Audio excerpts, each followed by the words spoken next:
रामचंद्र जी की ओर से आपके लिए एक विशेष संदेश लेकर आया हूं।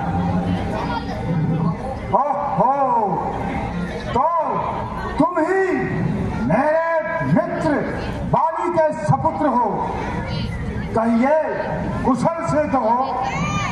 मैंने तुम्हें बहुत समय पश्चात देखा, इसलिए पहचान न सका, लेकिन मुझे आश्चर्य होता है कि तुमने यह नीच कार्य करने की कैसे ठानी। महाराज, आप चाहे मुझे नीच कहिए या पतित कहिए, मैं इन सब बातों का कब बुरा मानता हूं महाराज, बल्कि आपकी बातों को सहन करता हूं और अपने स्वर्गीय पिता का मित्र होने के कारण आपको अपनी तुच्छ बुद्धि से समझाने आया हूं, क्योंकि आपके और पिताजी के अच्छे संबंध होने के कारण मुझे आपसे स्नेह भी है महाराज।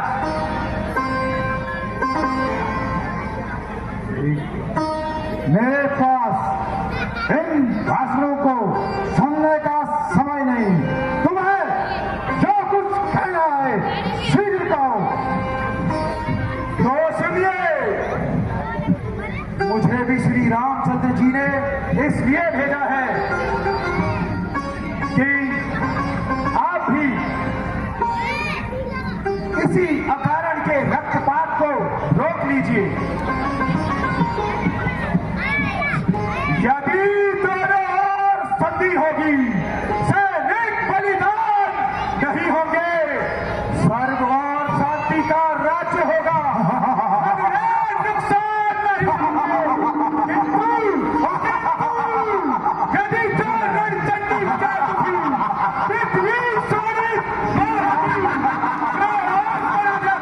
होगी, पहले तो महाप्रलय होगी।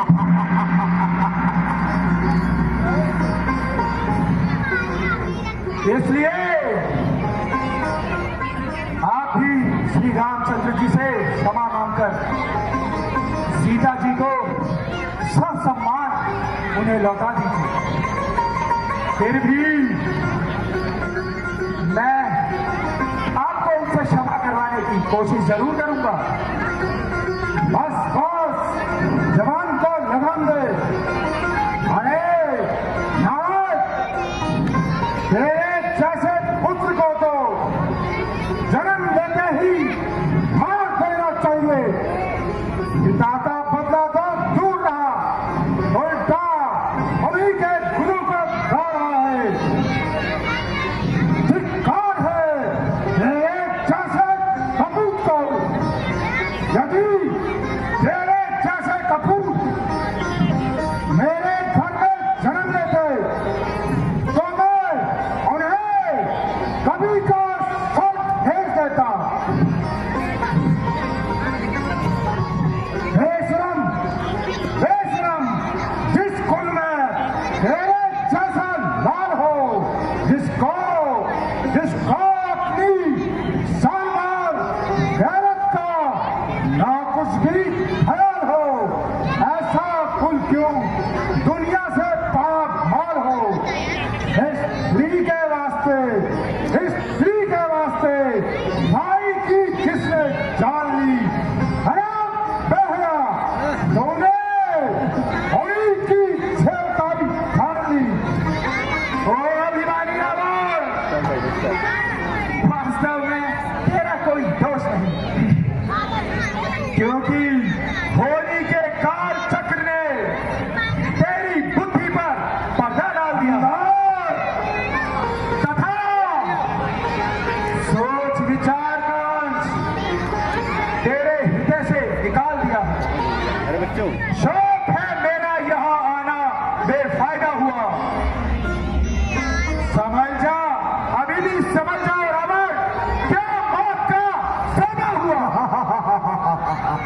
तेरी बातों से ही तेरा ख्याल फायदा हुआ। क्या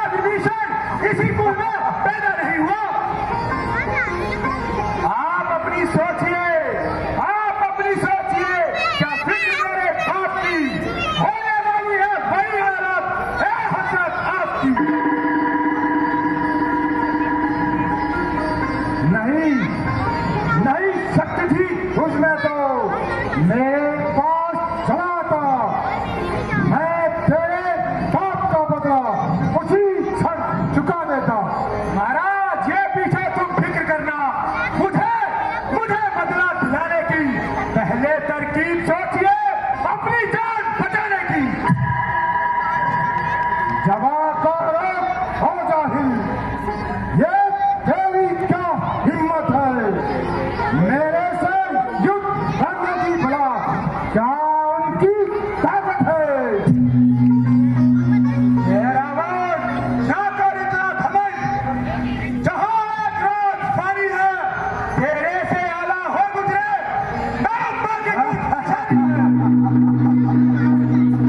बड़े हैं, दूर हो जा, जो मुफ्त में कान खाए हैं।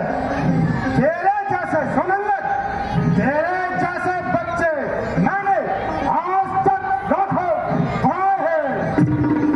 पढ़ाए हो महाराज, पढ़ाए हो, जब से आप आपे में, अब तो अकल मारी गई आखिर इस बुढ़ापे में।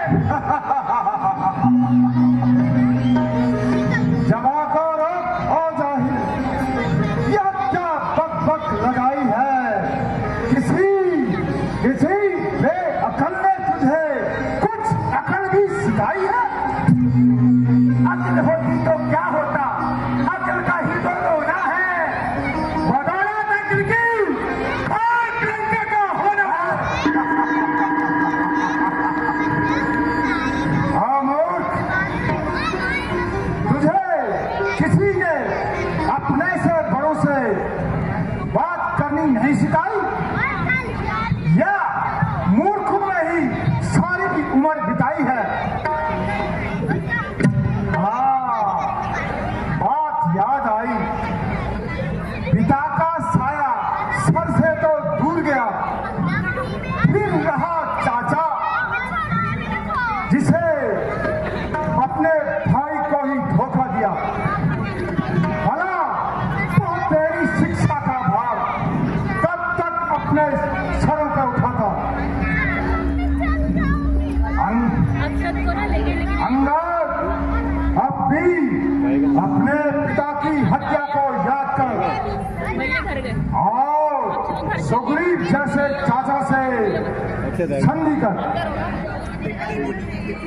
खैर, मैं मूर्ख ही सही महाराज, किंतु बुद्धि भी आपकी ठिकाने पे नहीं है। सोच समझकर उत्तर देना। आप खामखा ही दूसरों के निजी झगड़े छेड़ रहे हैं महाराज। मेरे पिताजी ने जैसा भी किया वैसा ही फल पाया। औरों के झगड़े, ए रावण, तुझको पराई क्या पड़ी? पहले अपनी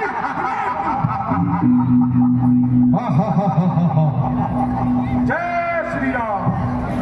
हे रावण, आपको मैं स्पष्ट शब्दों से कह देता हूँ कि जो गति मेरे पिताजी की हुई, कैसे बैठा भाई, वही शीघ्र तेरी भी होने वाली है।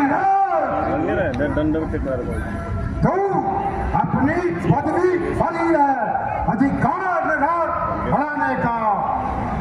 बकवादी तेरा काम नहीं, मुंह चोरी का समझाने का। हम दोनों आप निपट लेंगे, जिनमें ठन रही लड़ाई है। तू व्यर्थ मुंह लगा जाता है और नाहक रार बढ़ाई है। बस आप ज्यादा जबान ना चला। बेवकूफ, तुझे ऐसी बातें करते हुए शर्म नहीं आती जो तू उन छोरों के गुणों को मेरे सामने गा रहा है? कुलघाती, उत्पाती, अब भी मेरा कहना मान। मैं तुझे अपनी सेना का प्रधान सेनापति बनाऊंगा। समझा? ठीक है सर। पापों ने अंधा किया तुझे, अंतिम दिन आने वाला है। 2-4 रोज में रमन तू इस दुनिया से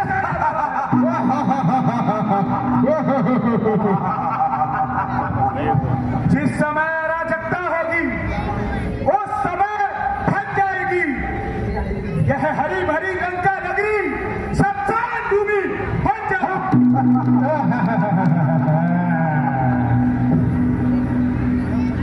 अफसोस यह तुझे बहुत समझाने का प्रयत्न किया, किंतु तेरी समझ में कुछ नहीं आता। रावण, तेरा काल निकट आ रहा है।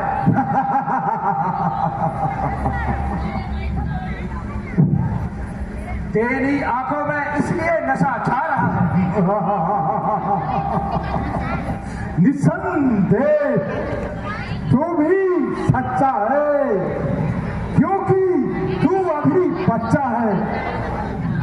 तेरी समझ में राम से बढ़कर कोई नहीं, परंतु याद रख, सारा संसार तुझ जैसा कपूत नहीं। मैं रावण हूं, रावण।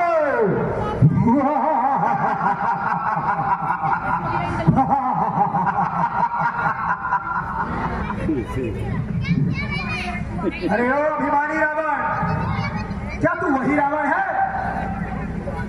श्रीमान कभी पाताल गए, अभी रावण को जीवन को उस समय छोटे छोटे बच्चों ने बेटा था योद्धापन को, जब घुड़शाला में बांधा था। महाराज याद है, जब घुड़शाला में बांधा था और बहुत सताया था, उस समय राजा बलि ने जाकर आपको छुड़ाया था। उस रोज सहस्त्र बाहु जी ने आपकी शान किरकिरी करती थी। कुछ याद है सिया स्वयंवर में जब धनुष का इज्जत लेनी थी? यदि तू वही रावण है तो धन्य है तेरी वीरता को, किंतु मैं भी श्री रामचंद्र जी की सेना का एक तुच्छ सा दूत हूं, तथा तेरे विचारों से भी नादान, परंतु तेरा भ्रम दूर करने के लिए अपनी शक्ति का एक छोटा सा प्रदर्शन तुझे दिखाता हूं। हाँ, मुझे स्वीकार्य है, किंतु देखना पीछे पछताना ना पड़े। महाराज, वीरों का प्रण प्राणों के साथ होता है।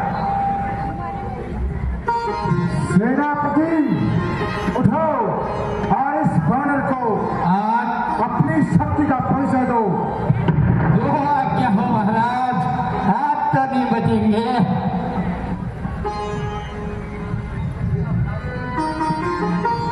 मैं कौन है ना वही और वाणी का पुत्र हूँ, अंगद मेरा नाम है। जो इस पैर को हिला दे, अंगद उसका गुलाम है। ये डायलॉग मेरा बोलना था। सेनापति जाओ, इस वानर का पैर उठाओ। जो आज्ञा महाराज।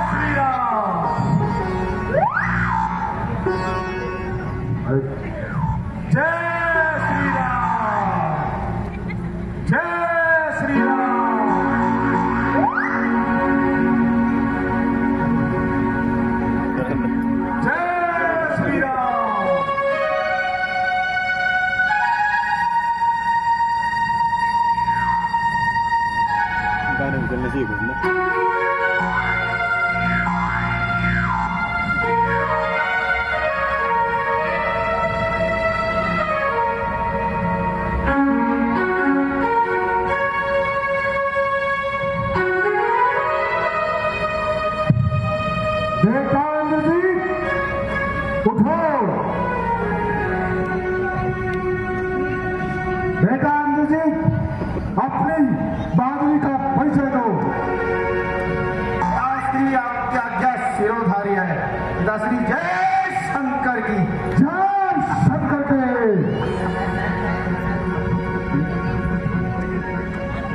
चलूंगा जिस जमी पर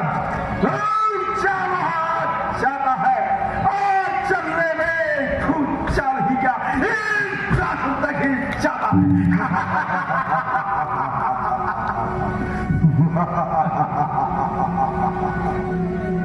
काल कभी काल हूँ मैं, मेरी काल लाएगा, खत्म हो जाएगा वो, यार मुझसे नजर मिलाएगा।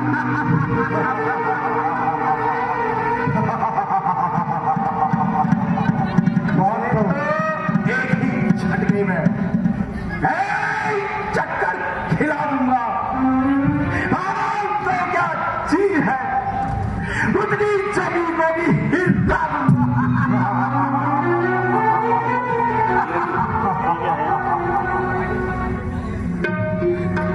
हालत देखिए।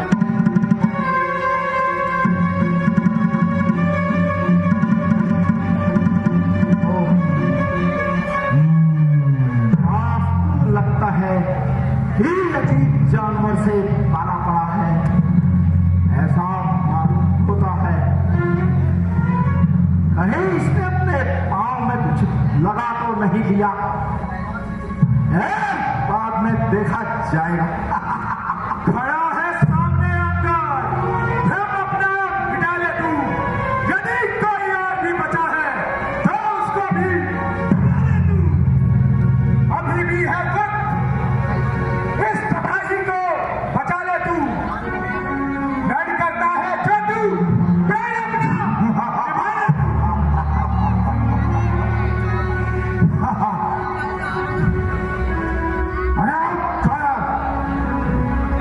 क्यों कैची की तरह जबान चला रहा है? मैं अभी तेरे अभिमान को चूर करता हूं। मैं तो दूर रहा, तुझे भी इस संसार से भगाता हूं।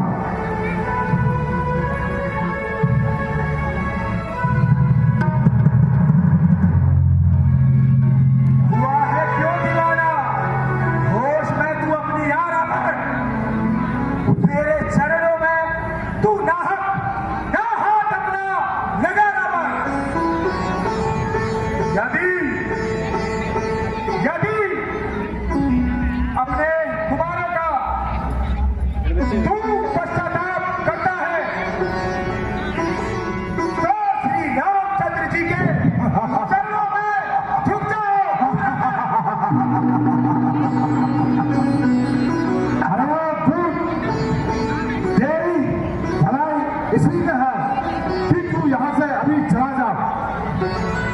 फिर देख लूंगा युद्ध में कि तू कितना वीर है।